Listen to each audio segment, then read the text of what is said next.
बांग्लादेश में जो हिंसा हुई या फिर जो हो रही है उसमें खासकर हिंदू अल्पसंख्यकों को निशाना बनाया जा रहा है।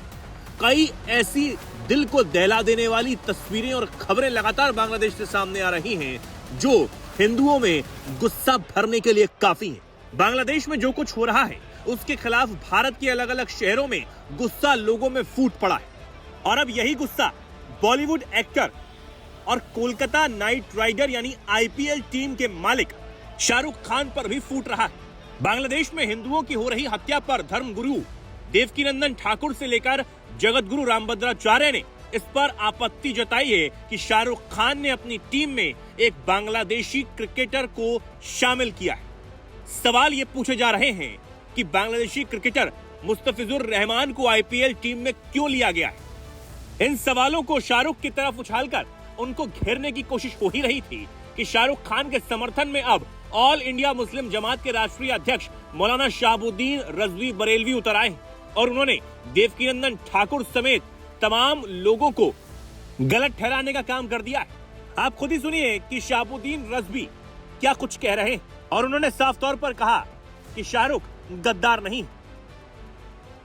देवकीनंदन ठाकुर जी और संगीत सोम जी को सोचना चाहिए कि बांग्लादेश में जो अल्पसंख्यकों पर हमले हो रहे हैं इस पर भारत का मुसलमान चिंतित है और बराबर अल्पसंख्यकों के साथ में खड़ा है और बराबर बांग्लादेश के अल्पसंख्यकों के पक्ष में उनकी रक्षा, उनके तहफ़्फ़ुज़, उनकी सुरक्षा के लिए आवाज़ बुलंद कर रहा है। अब ऐसी सूरत में शाहरुख खान अगर वहाँ पर क्रिकेटर से अगर कोई मुआहिदा करते हैं तो ये गद्दारी नहीं है। अगर हाँ उन्होंने ये कहा होता कि अल्पसंख्यकों के साथ जो कुछ हो रहा है वो दुरुस्त है तो गद्दार कहना चाहिए, आतंकवादी कहना चाहिए। मगर इन तमाम चीज़ों को बगैर गौर व फिक्र किए हुए शाहरुख खान को गद्दार कहना या आतंकवादी कहना ये कतई दुरुस्त नहीं है। किसी सूरत पर इसको सही करार नहीं दिया जा सकता क्योंकि बांग्लादेश भारत का मित्र देश है और बांग्लादेश को बनवाने में भारत की अहम भूमिका रही है। 1971 में अगर भारत बांग्लादेश का साथ नहीं देता तो बांग्लादेश कभी भी वजूद में नहीं आ सकता। तो इसलिए बांग्लादेश के ताल्लुक से शाहरुख खान को गद्दार कहना, आतंकवादी कहना सरासर गलत है और अन्याय है। वहीं दूसरी तरफ देवकीनंदन ठाकुर ने यह कहा कि एक टीम के मालिक इतना पत्थर दिल कैसे हो सकता है, वो उस देश के क्रिकेटर को अपनी टीम में कैसे शामिल कर सकता है जहां हिंदुओं पर अत्याचार हो रहा है। बांग्लादेश में जिस तरीके से निर्मम हत्याएं हिंदुओं की हो रही है, उनके घर जलाए जा रहे हैं, उनकी बहन बेटियों के साथ दुष्कर्म हो रहा है, 6-7 वर्ष की बच्ची को जिंदा जलाया जा रहा है और उतने निर्मम हत्याओं को देखने के बाद भी कोई व्यक्ति इतना निर्दयी कैसे हो सकता है, जो कि एक टीम का मालिक भी अपने आप को कहता है, वो कैसे इतना निर्दयी हो सकता है कि उसी देश के क्रिकेटर को अपनी टीम में ले और बहुसंख्यक हिंदुओं को उस देश में जहां 80% से ज्यादा हिंदू हैं, उस देश में क्रिकेट लीग में अपनी टीम रखे और उसमें बांग्लादेशी क्रिकेटर को ले आए, जो क्रिकेटर उस देश से आता है जहां बहन बेटियां जलाई जा रही हैं, उनके साथ दुष्कर्म किए जा रहा है, जिंदे बच्चे जलाए जा रहे हैं और डे बाई डे जलाए जा रहे हैं। सिर्फ वो चंद्रदास ही नहीं जलाए गए, उसके बाद तमाम लोग मारे जा रहे हैं, किसी को गोली मार रहे हैं, किसी को मार मार के मार रहे हैं, किसी को घर से खींच के ले जा रहे हैं। ये सब हो रहा है बांग्लादेश में और हिंदू मर रहा है बांग्लादेश में और हम मौन पे मौन नहीं, हाथ पे हाथ नहीं रख सकते, हम मौन नहीं रह सकते। और उसके बाद जिस देश ने आपको हीरो बनाया, स्टार बनाया, सुपरस्टार बनाया, जिस देश ने इतना सामर्थ्य दिया कि तुम एक क्रिकेट टीम, तुम थे क्या? तुम एक सीरियल में काम करते थे, छोटा सा काम, 500,000 रुपए पर डे पे काम करते थे। आज उस देश ने तुम्हें इतना प्यार दिया और तुमने सिर्फ एक तुम्हारे समुदाय ने नहीं दिया, हिंदू समाज ने भी बहुत ढेर सारा प्यार दिया। उसका फलस्वरूप क्या है? इस देश का ऋण कैसे चुकाओगे? ऐसे चुकाओगे? बांग्लादेशी क्रिकेटर को लाकर हमारी छाती पे खिलाकर, ये है तुम्हारा प्यार इस देश के लिए।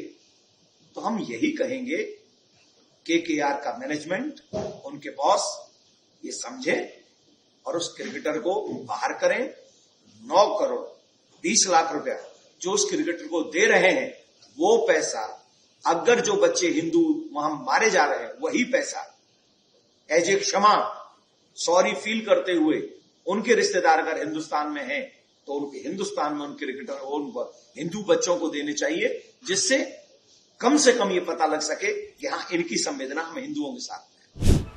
दरअसल बांग्लादेश में 12 दिनों में 3 हिंदुओं की हत्या अब तक की जा चुकी है। भारत में इसका लगातार विरोध भी हो रहा है, कई जगह प्रदर्शन भी किए जा रहे हैं। यानी अब देश का माहौल पूरी तरीके से गर्म नजर आ रहा है। लेकिन इस बीच जरा आप ये भी समझिए कि आखिर शाहरुख खान अपनी आईपीएल टीम केकेआर से कितना कमा लेते हैं, उनकी इनकम और नेटवर्थ भी जान लीजिए।